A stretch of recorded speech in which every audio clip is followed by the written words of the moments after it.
네, 오늘의 제목은 용기입니다. 지난달에 제가 겸손에 대해서 말씀을 드렸었던 적이 있는데요. 그때 겸손은 성령의 열매 가운데서 발견할 수는 없지만 사람이 스스로 지녀야 하는 중요한 덕목의 하나인 점을 말씀드렸었습니다. 그런데 오늘 말씀드리고자 하는 용기라는 덕목 역시도 사람이 스스로 발휘해야 하는 그렇지만 매우 필요하면서도 가치 있는 덕목이라는 사실을 우선 말씀드리고 싶습니다.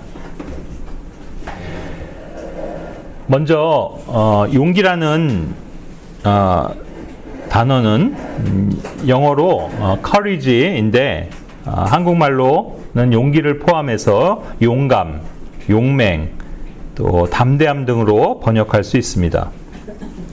참고로 우리가 일상생활에서 이와 비슷한 뜻으로 흔히 사용하는 brave라는 단어도 있지만 이 단어는 성경에서는 발견할 수 없습니다. 그리고 영어에서 그 courage 앞에 접두어 en을 붙여 encourage라고 하면 용기를 주는 것, 또 북돋우는 것의 뜻이 됩니다. 그래서 이제 격려하다 이런 뜻으로 우리가 흔히 사용을 하고 있죠.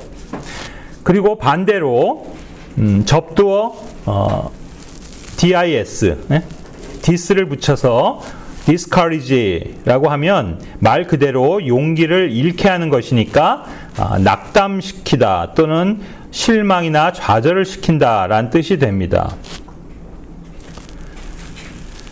용기를 국어사전은 굳세고 씩씩한 기운이란 말로 정의하고 있고 영어 사전은 courage를 두려움을 보이지 않고 위험이나 고통에 직면할 수 있게 해주는 정신의 질이다 이렇게 설명하고 있습니다.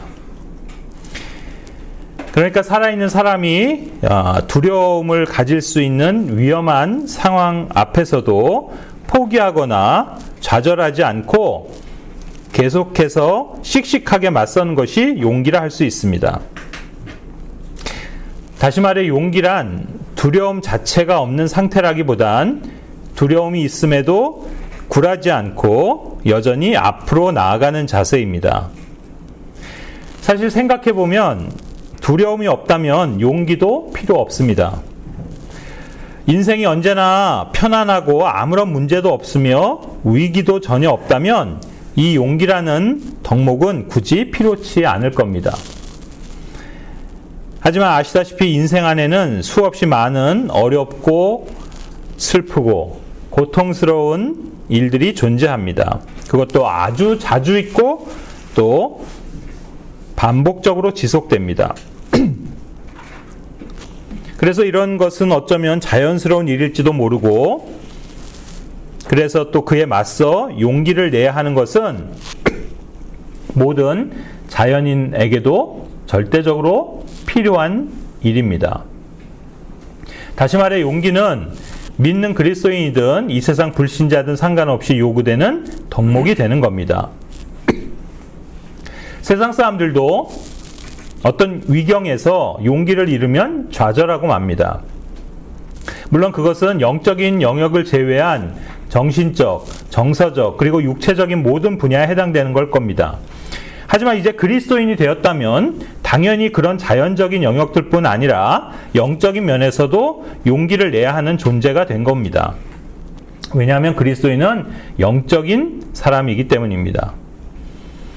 그러나 어쨌거나 본질적으로 용기는 겸손 같은 덕목들처럼 인생을 살아가는 데 필수적으로 요구되는 좋은 덕목이라는 사실입니다. 사실 우리 그리스도인은 기본적으로 믿음으로 사는 사람들이라고 성경은 증거하고 있습니다. 의인은 믿음으로 살리라.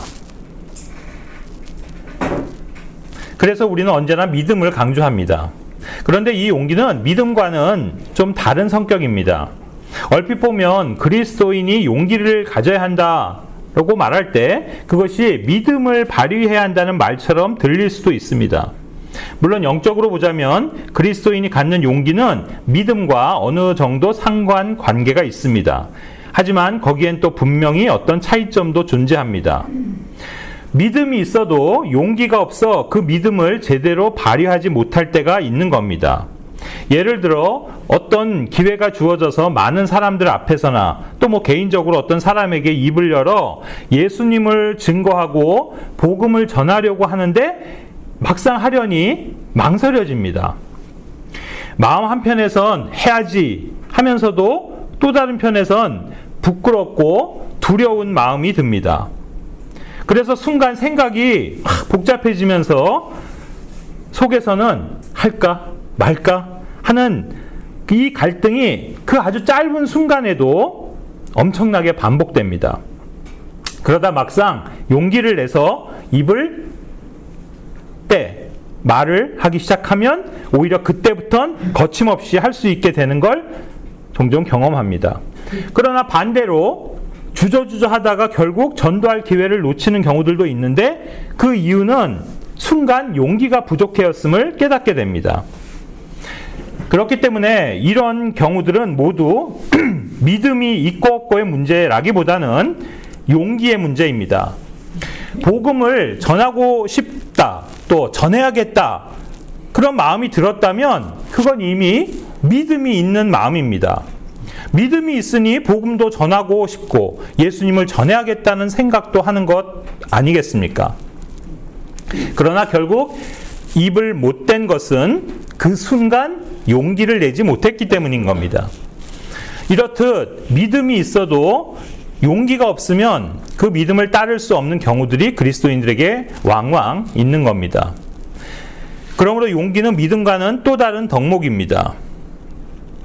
그렇다면 이제 용기에 대해서 조금 더 생각을 해보도록 하겠습니다. 모든 종류의 사람들에게 이 용기는 다 필요한 것이겠지만 특별히 용기라는 것이 가장 잘 어울리고 또 필요해 보이는 사람들이 있다면 누구라고 생각하십니까? 그건 다름 아닌 전투에 임하는 군인입니다. 즉 생사를 걸고 전장에서 싸움을 해야 하는 군인이야말로 다른 그 어떤 덕목보다도 필요한 게 이 용기라는 겁니다. 그래서 실제 성경 안에서도 이 용기라는 덕목이 강조된 많은 구절은 싸움터에 임하는 군사된 자들에게 사용되고 있음을 보게 됩니다. 그 대표적 인물이 구약의 여호수아인데 그는 성경 안에서 가장 뛰어난 전사입니다. 그는 전쟁의 주이신 예수 그리스도의 예표로서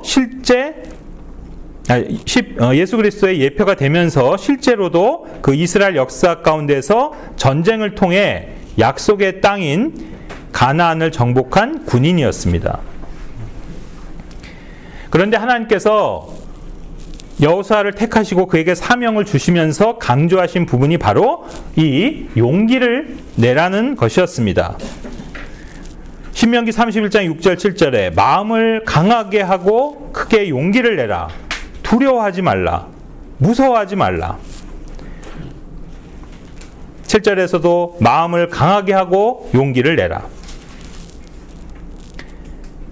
그런가 하면 또 여호수아 1장 6절 7절에서도 똑같은 말씀이 반복되는데 마음을 강하게 하고 크게 용기를 내라. 오직 너는 마음을 강하게 하고 심히 용감한 자가 되어서. 여호수아뿐 아니라 그가 또 역시 이제 이끄는 그 이스라엘 백성들에게 이제 그들이 싸움에 임해하는 그것에 앞서 여호수아는 그들에게도 바로 이 용기를 낼 것을 주문합니다. 여호수아 10장 25절에 그들에게 이르되 두려워하지 말고 놀라지 말며 마음을 강하게 하고 용기를 내라. 그런가 하면 다윗의 군대 대장이었던 요압도 암몬 족속과의 전투를 앞둔 동생 아비새에게 용기를 당부하는 장면을 우리는 사무엘하 10장 12절이나 역대상 19장 13절에서 확인할 수 있습니다. 용기를 내라. 남자답게 행하자. 이처럼 어느 때든 전쟁에 임하는 군인 남자들에겐 이 용기가 필수적입니다. 왜냐하면 그만큼 전쟁은 무섭고 두려운 것이기 때문입니다. 즉 생사의 갈림길에 놓이게 되는 그런 환경인 겁니다. 적을 죽이지 않으면 내가 죽는 상황입니다. 화살이 날아들고 총칼이 난무하는 곳이 바로 전장터입니다. 날아드는 총알과 떨어지는 포탄에 내 옆에 있는 사람들의 그 살이 찢겨나가고 피가 튀어 죽어 나자빠지는 모습을 보면서 나도 그렇게 죽을지 모른다는 공포에 휩싸인 채 살아남기 위해선 반드시 싸워 이겨야만 하는 상황이 바로 전쟁터에 있는 군인인 겁니다. 그런 군인에게 가장 중요한 것은 죽음을 불사하며 앞으로 나아가게 하는 용기의 마음입니다. 그런 면에서 그리스도인의 제1 영적 신분 역시 싸우는 군인이란 사실을 잊어서는 안 될 것입니다. 디모데후서 2장 3절 4절에선 우리를 예수 그리스도의 좋은 군사라고 묘사하면서 우리를 군사로 모집한 이유는 바로 우리를 부르신 그분을 기쁘게 하려 합니다. 이렇게 우리의 신분을, 영적 신분을 밝히고 있습니다. 구원받은 이후로 그리스도인은 평생 영적 대적인 사탄 마귀의 적군들과 치열하게 싸우며 살아가는 그리스도의 군사들로 부름을 받은 것입니다. 그래서 그리스도인을 전투에 임하는 것에 비유하며 영적인 무장을 해야 할 것을 우리는 에베소서 6장을 통해서 잘 알고 있습니다. 하나님의 전신갑주를 입으라. 우리의 싸움은 육에 속한 것은 아니지만 우리는 정사들과 권능과 이 세상 어둠의 치리자들과 높은 처소들에 있는 영적 사악함과 맞서 싸우는 것이다. 그래서 우리는 능히 서서 하나님의 전신갑주를 취해야 한다. 이렇게 강조하고 있습니다. 우리는 옛날에나 현대에나 이 완전 무장을 한 군인의 모습을 봅니다. 당연히 칼이나 창, 그리고 화살과 총 등의 공격 무기는 필수이고 동시에 적의 공격으로부터 자신을 보호해줄 방어 장비들로 풀 장착을 합니다. 지금 이 말씀에서처럼요. 머리를 보호하는 헬멧으로부터 가슴을 보호하는 흉갑, 오늘날로 얘기하면 방탄조끼 같은 게 되겠죠. 그리고 적의 공격을 막아내는 방패. 그래서 손과 팔과 다리와 발도 완전히 보호하는 그런 각종 장비를 착용합니다. 그런데 유일하게 신체 중 이런 보호 장신구가 없는 부위가 있는데 그건 바로 등입니다. 왜 그렇습니까? 맞서 싸워 나가는 군인은 등을 돌려서는 안 되는 것이기 때문입니다. 군인이 등을 보이는 경우는 결국 싸움에서 도망치는 걸 의미하고 그것은 곧 패배를 뜻합니다. 그래서 군인에겐 오직 앞으로 나가는 것만이 있는 것입니다. 그렇게 군인이 앞으로만 향할 수 있게 해주는 건 다름 아닌 용기입니다. 그렇기 때문에 군인은 다른 무엇보다 용기를 잃으면 모든 게 끝입니다. 분명한 사실은 우리 그리스도인들은 비록 혈과 육에 속한 싸움을 하는 것은 아니지만 그에 못지않은 치열한 영적 전쟁을 수행하는 영적 군인들이라는 사실입니다. 그래서 우리 그리스도인들에게도 이 용기와 담대함은 필수적입니다. 성경에서 용기라는 단어가 최초로 등장하는 구절은 민수기 13장 20절입니다. 그 땅이 기름진지 메마른지 그 안에 숲이 있는지 없는지 살필지니라. 너희는 크게 용기를 내고 그 땅의 열매를 가져오라 하니. 이 장면은 바로 모세가 이스라엘 각 지파에서 한 명씩 선택해 가나안 땅을 정탐하러 보내는 장면입니다. 그때 모세는 그 특별한 사명을 받게 되는 12명에게 용기를 내서 그 땅에 열매를 가져오라고 명합니다. 이들에게 열매를 요구했던 이유는 열매를 보면 그 땅이 얼마나 비옥하고 좋은 땅인지를 확인할 수 있기 때문이었을 겁니다. 실제로 그들이 그 땅에 들어가 보니 그곳에서 나는 열매들이 얼마나 크고 좋았던지 거기서 포도 한 송이를 가져오기 위해 2명이 들어야만 했던 것을 그 다다음 구절 23절에서 확인할 수 있습니다. 이렇듯 이들 정탐꾼들이 그 땅을 살펴보고 직접 눈으로 확인한 것도 중요했지만 그들을 보낸 모세와 나머지 백성들로 하여금 그 땅에 대한 확신을 가질 수 있게 하기 위해선 그 땅의 열매를 가져가야 했던 겁니다. 그래서 모세는 열매를 가져오는데 용기를 내라고 했습니다. 우리는 이 대목에서 영적 적용을 해볼 수 있을 것입니다. 열매는 언제나 결과를 상징하는 것으로 어떤 보이는 결과를 얻기 위해선 다른 많은 노력들도 필요하겠지만 그에 앞서 용기가 있어야만 한다는 점입니다. 만약 그 12명이 용기가 없었다면 그들은 그 땅에 들어갈 수도 없었을 것이고 또 40일간 그 땅을 정탐 활동하는 것을 수행할 수도 없었을 것이고 그리고 최종적으로는 열매를 가져올 수도 없었을 것입니다. 용기를 내어 열매를 가져오라. Be ye of good courage and bring of the fruit of the land. 제가 이 말씀, 이 주제를 준비하기 위해서 이 말씀을 묵상하던 때가 마침 여기 형제자매들이 중간 가운데서 12명이 뿔로에 가 있을 때였습니다. 이 말씀을 보면서 그들을 생각하면서 그렇게 기도했습니다. 우리 형제자매들이 그곳에서 열매를 가져올 수 있게 해주시고 그러기 위해서 그들이 용기를 낼 수 있도록 해주십시오. 그렇게 기도했더니 진짜 망고를 갖고 왔어요. 그걸 기대한 건 아닌데 이건 농담이고 우리가 그 후에 거기서 돌아온 형제 자매들의 간증을 통해서 정말 그들에게 열매를 주셨던 것을 우리가 확인치 않았습니까?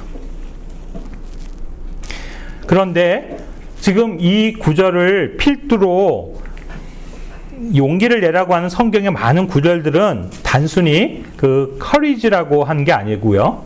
good courage라고 말하고 있음을 보게 됩니다. 확인해 볼까요? 신명기 31장 6절입니다. Be strong and of a good courage. 7절에서도 Be strong and of a good courage. 신명기 31장 23절도 Be strong and of a good courage. 여호수아 1장 6절은 역시 Be strong and of a good courage. 여호수아 1장 9절도 마찬가지고 여호수아 1장 18절도 Only be strong and of a good courage.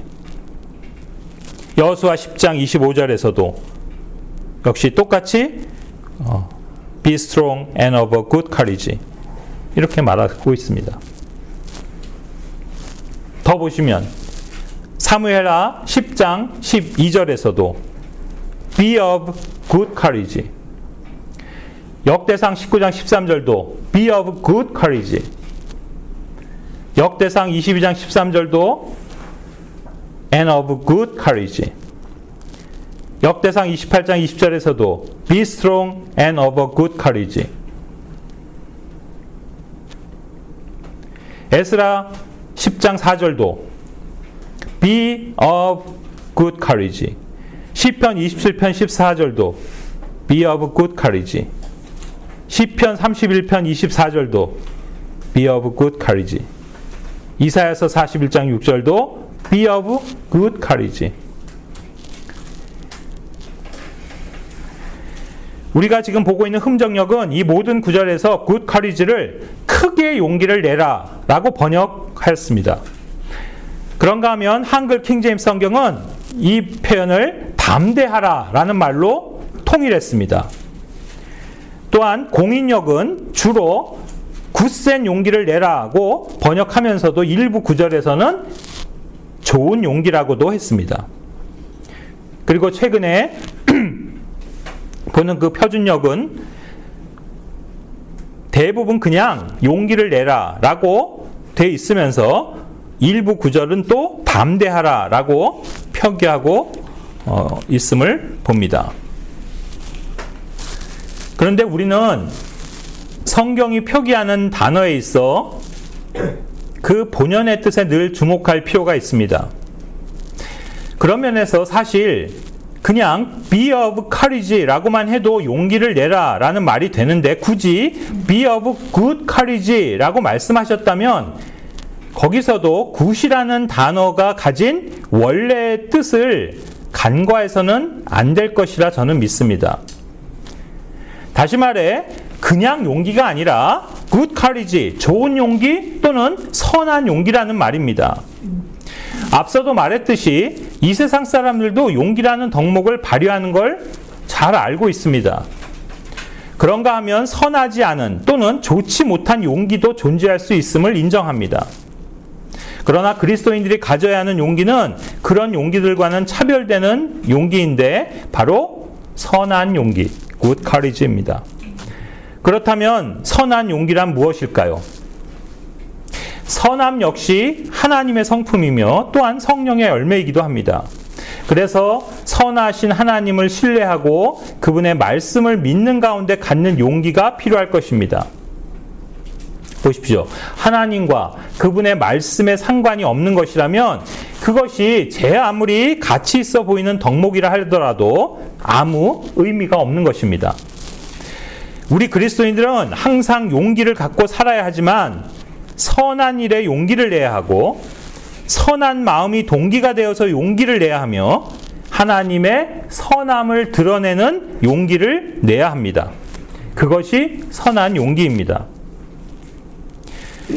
예를 들자면 그 어떤 영역보다 하나님의 말씀을 지키고 순종하는 데 있어서 용기를 내는 것이 바로 선한 용기를 내는 것이라 믿습니다. 여호수아 23장 6절입니다. 그런즉 너희는 여기 크게 용기를 내라. 이거 흠정역 번역이지만 선한 용기를 내서 모세의 율법 책에 기록된 모든 것을 지키고 행하며 그것을 떠나 오른쪽으로나 왼쪽으로 치우치지 말라. 그러니까 여러분이 번지 점프를 하거나 스카이다이빙을 할 때도 용기를 내야 하겠지만 성경책에 기록된 모든 것을 지키며 그것을 떠나지 않는 데에 용기를 내는 것이 진정 하나님이 원하시는 선한 용기입니다. 그리스도인은 모든 일에서 믿음이 필요하지만 많은 경우 그 믿음이 발설되고 드러나는 데에는 이 용기가 필수적입니다. 즉 믿음을 타협하지 말아야 할 순간에 용기를 내야만 한다는 뜻입니다. 어떤 상황에 있어 불리한 결과가 예상되거나 불이익을 감내해야 하는 경우가 발생하더라도 내가 믿는 성경 말씀대로 순종하기 위해서는 용기를 가져야만 합니다.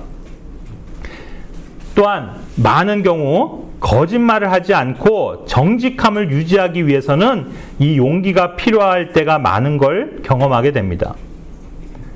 그리고 설사 죄를 짓더라도 그 죄를 숨기는 일은 쉽고 또 그건 본능적인 반응이지만 죄를 인정하고 자백하는 데에도 용기가 있어야 가능합니다. 내게 유리하고 이득이 되는 것을 선택하기는 쉽지만 반대로 그런 유리함과 이익을 포기하고 말씀대로 살기를 선택하려면 거기엔 당연히 믿음이 있어야 하지만 동시에 용기가 있어야지만 실제로 그 믿음이 실행됩니다. 또한 다른 사람들로부터 비판과 비난과 조롱과 따돌림 받는 걸 감수하고 그리스도인으로 합당한 합당한 생활을 실천하려면 역시 용기가 절대적입니다.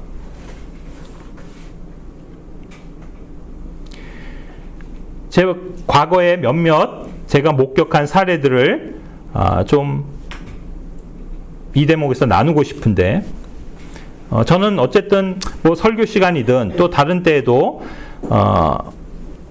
가급적이면 제가 경험하고 목격한 사례들을 많이 이렇게 여기 형제자매들에게 나누려고 노력합니다. 그 이유는 여기 청년들도 많고 또 그런 과거의 사례들이 공유됨으로써 어떤 영적 세움에 실질적인 도움이 필요한 그런 분들이 많기 때문입니다. 그래서 지금 이야기하고자 하는 내용들도 그와 관련해서 제 기억 속에 남아있는 실예들인데요. 한 에피소드라고 볼 수 있죠.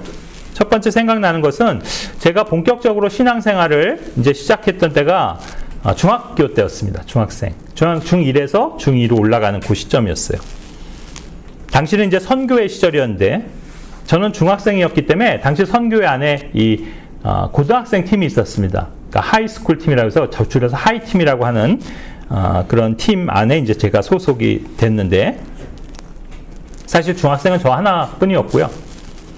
나머지는 다 고등학생, 뭐 그때로서 이제 저보다 다 나이가 많은 고등학교 형들이니까요.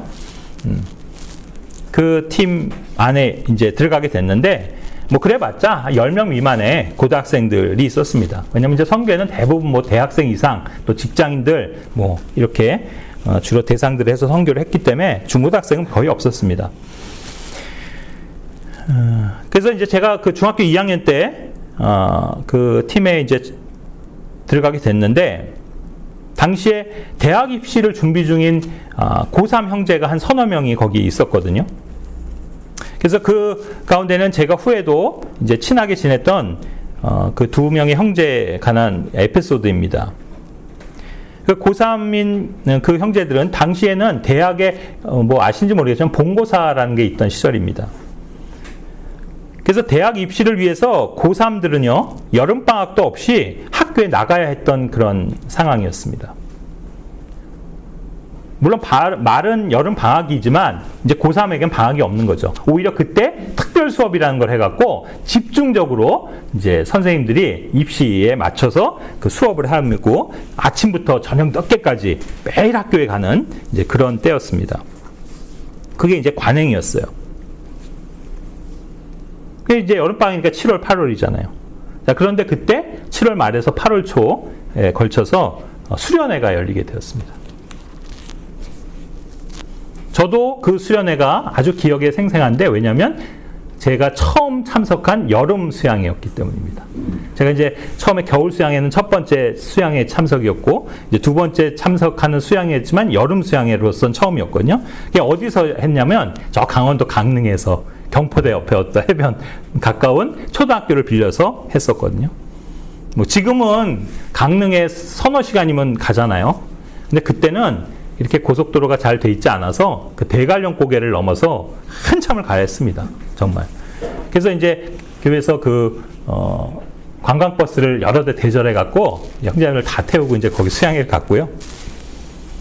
지금은 그것을 상상도 할 수 없을 거라고 생각이 되는데요.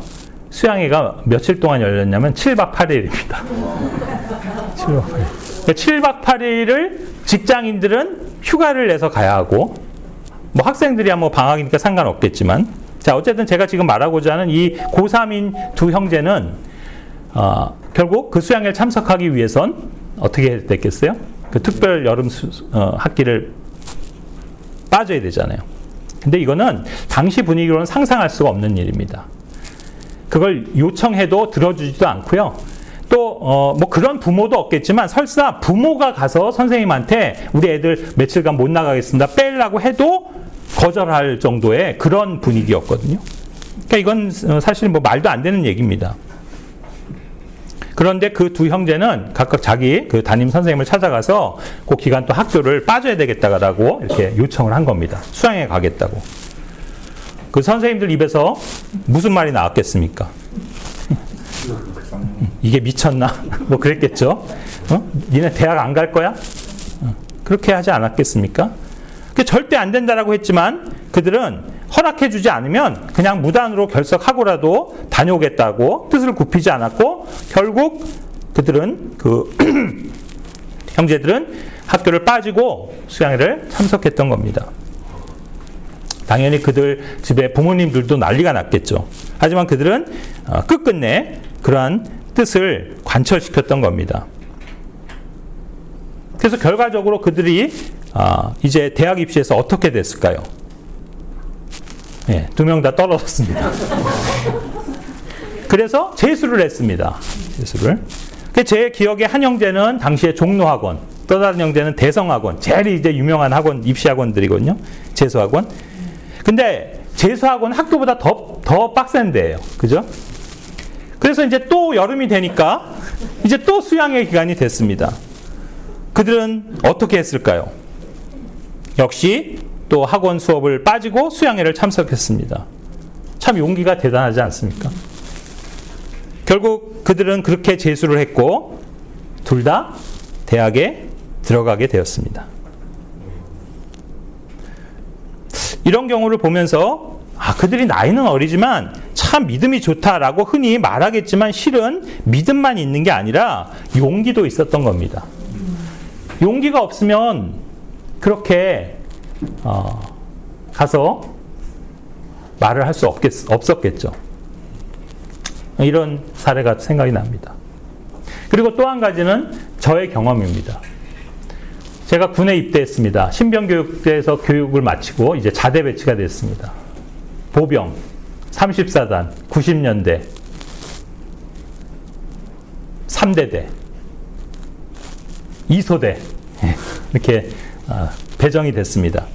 그래서 이제 딱 중대 가는데 제 동기가 같이 4명이, 저와 포함해서 4명이 저희 같은 중대에 이렇게 배치가 되었습니다. 그래서 이제 첫 날이었겠죠. 중대장님이 이제 아침에 그 구보 마치고 전체 중대원이 있는 앞에서 한 100 중대원이 한 100명, 120명 되나요? 그 앞에서 이제 그 4명의 신입 그 신병을 이제 소개하면서 하는 자리가 있었습니다. 이제 소개를 하고 뭘 했겠어요? 자, 신병들 앞으로 나와. 딱 해서 이제 딱. 네, 이병, 유경천. 신병들, 노래일발 장전! 딱 하는 거예요. 아시죠? 예. 이제 순서대로 왔습니다. 제 차례가 왔습니다. 예, 이병, 유경천. 노래일발 장전! 예, 노래일발 장전! 발사! 주님 뜻대로 살기로 했네. 주님 뜻대로 살기로 했네. 순식간에 분위기가 싸해지면서 예. 저 뒤에서 갑자기 고참들이 저거 또라이 아니야? 이런 소리가 이제 들려오고 이렇게 한순간에 분위기를 싸하게 만드는 용기. 어디서 나왔는지 모르지만 예, 그때 그런 적도 있었습니다. 이처럼 우리가 믿음으로 산다는 것은 용기가 있어야 그 믿음을 실제로 나타낼 수 있다는 겁니다. 역대하 15장 8절입니다. 그들이 대언을 듣고 용기를 내어 뭘 했습니까? 가증한 우상들을 제거하고 또 주의 주랑 앞에 있던 주의 제단을 재건하였다. 여기도 보면 우상을 제거하고 주의 제단을 재건하는 데 용기를 발휘한 것을 알 수 있습니다. 바로 선한 용기란 이런 데 사용하는 용기를 말합니다. 우상을 제거하고 악을 멀리하고 이러한 불의한 우상들에게 타협하지 않는 바로 이것이 용기입니다. 역시 또 과거의 그런 에피소드가 생각이 납니다. 이건 저도 너무 어렸을 때라 기억하는 건 아니고요. 나중에 들은 이야기입니다. 바로 저희 아버님 이야기인데요. 저희 아버님이 이제 결혼하고 신혼 초기 때 어느 날 아버님이 저녁 때 집에 오니까 그 우리 집 마당에서 굿판이 벌어지고 있었다는 겁니다. 무당을 불러서 옛날에 굿 많이 했거든요. 집집마다 굿을 하고 있는 거를 보는 순간 우리 아버님이 뛰어들면서 소리를 치고 뭐 하는 거냐고 당장 이 집에서 나가라고 무당들 내쫓은 겁니다. 믿음 있는 행동이죠. 그리고 동시에 용기 있는 행동입니다. 그런데 우리 아버님은 집주인이 아니고 세입자입니다. 그 집주인이 부른 무당을 쫓아내갖고 어떻게 됐겠어요? 우리 아버님이 쫓겨났습니다. 당장 나가라 그래서 세입자였지만 그 집에서 더 이상 살 수 없는, 그럼에도 불구하고 우리 아버님이 그런 광경을 보고 그들을 내쫓은 그런 일화가 있습니다. 사실 그 이후에도 제가 신앙생활하면서 교회 안에서 얼마나 많은 형제 자매들이요, 특별히 이 제사상 앞에서 절하기를 거부하고 차례와 세배, 또 결혼할 때 패백, 뭐 이런 전통들을 따르지 않기 위해서 얼마나 많은 핍박을 받았는지 모릅니다. 우리 할아버지도요, 60세 그 환갑잔치 때, 옛날에 환갑 굉장히 크게 했거든요. 그리고 굉장히 중요한, 어떻게 보면 일생일대의 그 이벤트입니다. 그래서 환갑이 되면 모든 그 자손들이 다 앞에 나와서, 한복 입고 앞에 나와서요, 절하고, 그죠? 술 따르고, 이렇게 합니다. 제가 아마 국민학교 6학년 때 정도였던 것 같은데요. 기억이 나는데, 그때 우리 아버님이 우리 3남매에게 절 못하게 했습니다. 그리고 술도 안 따랐습니다. 그리고 거기서 전혀 우리 할아버지가 원하는 그런 행동을 하지 않음으로써 정말 기쁘고 영광을 받아야 되는 그날 우리 할아버지는 대노하고 극노하는 그런 일들이 있었던 겁니다.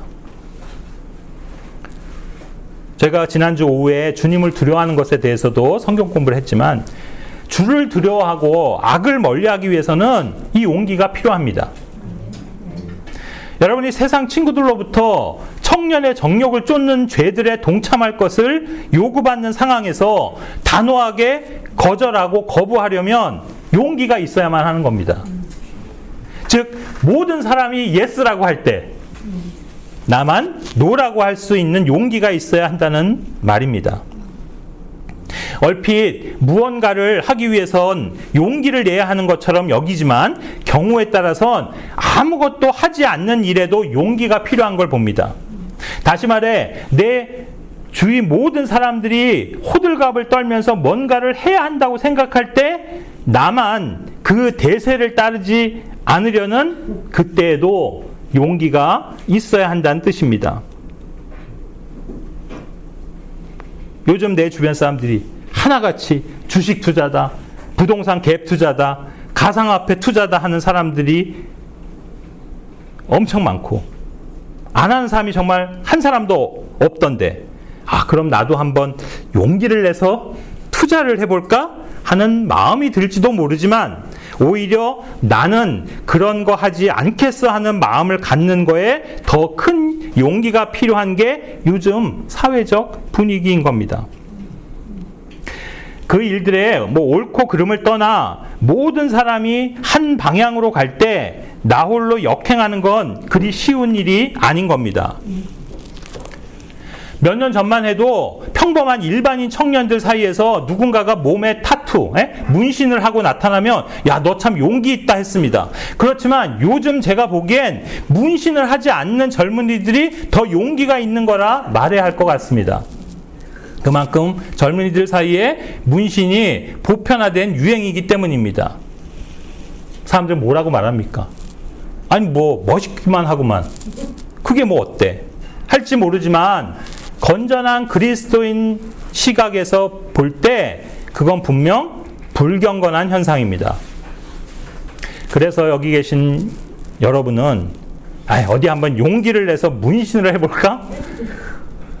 생각해야 하는 게 아니라 끝까지 용기를 내어 나는 문신을 거부하겠어 하는 그런 마음을 가져야 하는 겁니다. 유행이고 대세고 뭐 추세고 간에 많은 젊은이들이 따라하는 그 악의 모양조차도 따라하지 않으려면 여러분의 믿음을 천명해야 하는 그 용기가 필요합니다. 악의 모든 모양을 삼가라. 그런가 하면 또한 주님을 섬기는 일에 있어서도 용기가 필요합니다. 역대하 35장 2절입니다. 그들의 용기를 북돋아 주어 그의 집에서 섬기는 일을 행하게 하고. 자, 오늘날 우리도 교회 안에서 섬기는 데 있어서도 용기를 가져야 합니다. 교회 생활을 하다 보면 얼마나 낙심스러운 순간들이 많은지 모릅니다. 포기하고 싶거나 외면하고 싶은 일들이 너무도 많이 일어납니다.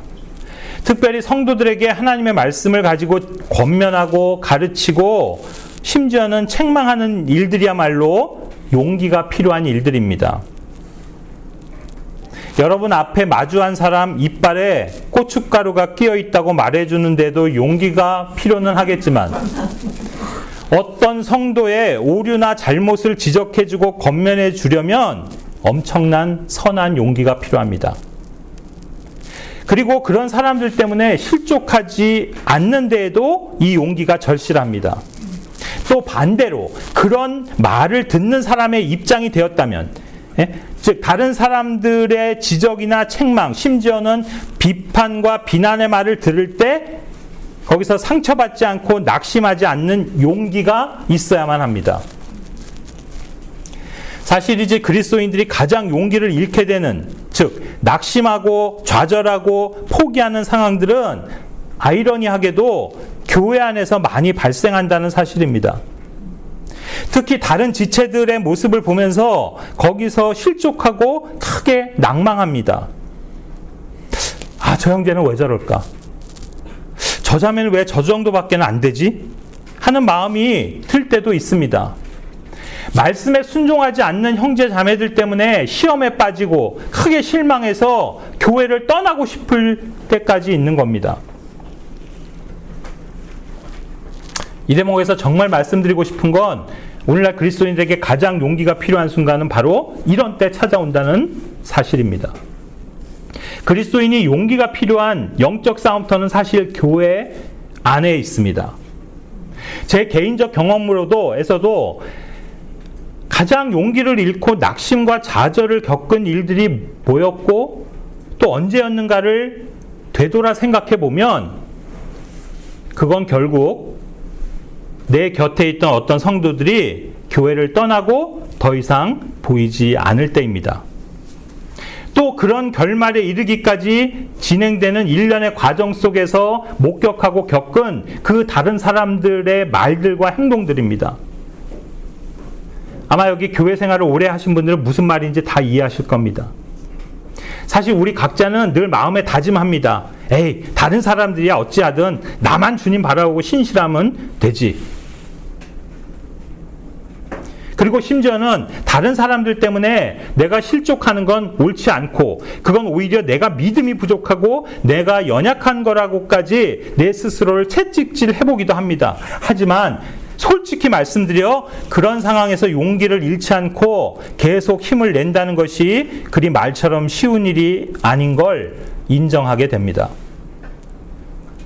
물론 시간이 많이 흐르면 자연스럽게 그런 충격이나 상처들도 점차 잊혀지고 어느 정도 치유가 되지만 교회 성도들이 대열에서 이탈하는 데서 오는 큰 충격과 상실감은 사람마다 정도의 차이만 있을 뿐 누구에게나 있습니다.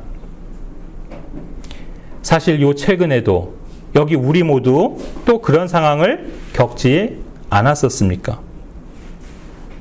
물론 모두 노골적으로 각자의 감정을 표현하지는 않았겠지만 분명 여기 모든 사람들 마음이 어려웠을 것입니다. 그리고 실망스러운 마음도 적지 않았을 겁니다. 그런데 바로 이런 경험을 할 때가 진정 용기가 필요한 때라고 생각합니다. 사실 용기라는 이 덕목은 좀 특이한 면이 있는데 이처럼 의타적인 성향이 강한 덕목이라는 점입니다.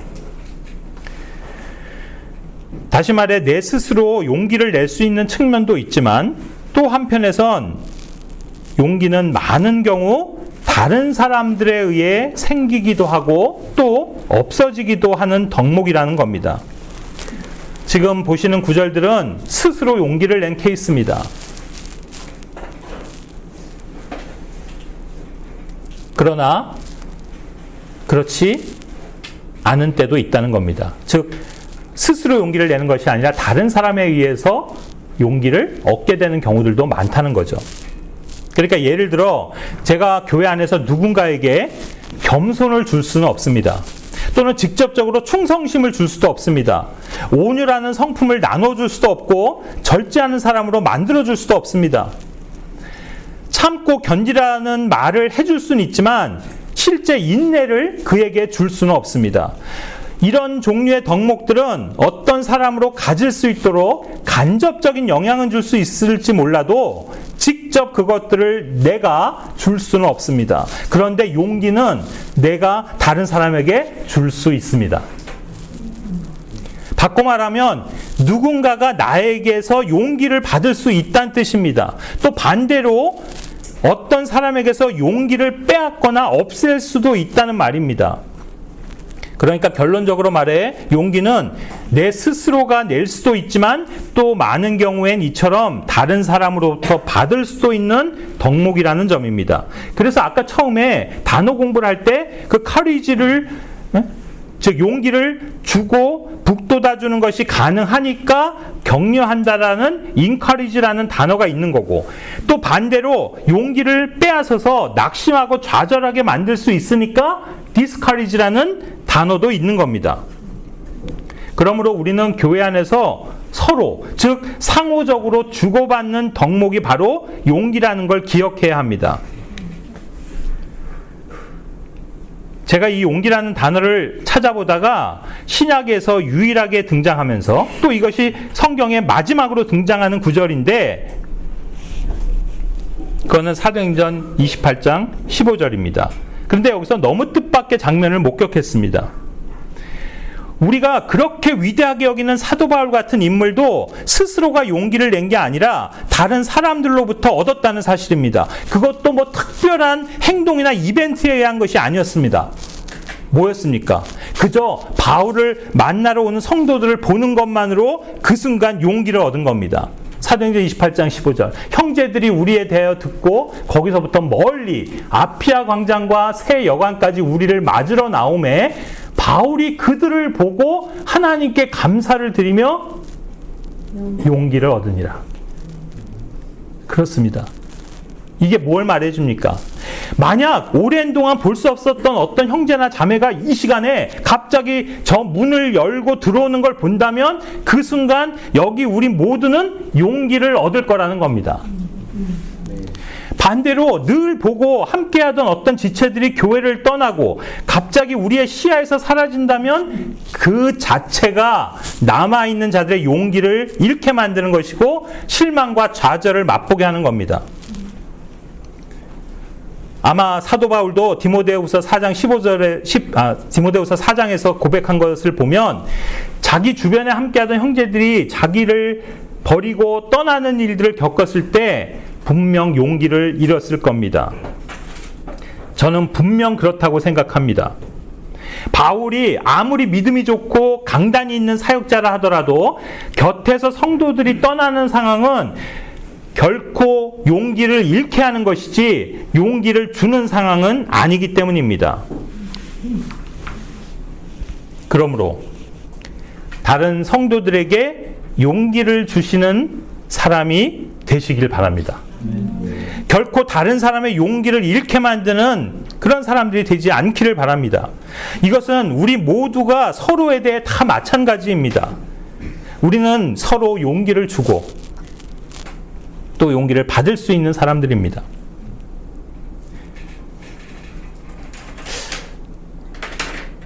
어찌 보면 저는 이 용기라는 말 그 자체가 용기를 주는 것 같다는 생각이 듭니다.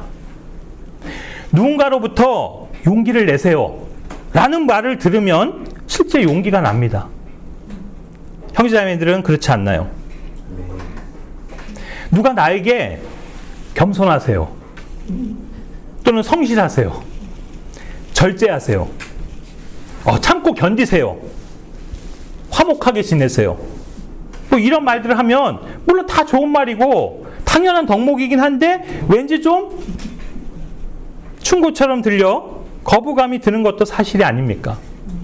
하지만 용기를 내, 용기를 가지세요 라고 하면 그 말 자체가 힘이 되는 겁니다. 사랑하는 형제자매들, 지금 형제자매들이 각각이 어떤 상황인지 저는 다 알 수 없고, 또 분명 어떤 난모를 어려움들이 여러분 각자에게 다 있을 것입니다. 그런 여러분에게 그냥 이렇게 말씀드리고 싶습니다. 용기를 내세요. 하나님이 형제 자매인과 함께 하십니다. 하나님이 여러분의 편입니다. 그분이 여러분을 버리지도 또 떠나지도 않으신다라고 약속하고 계십니다. 그러니 용기를 가지시기 바랍니다.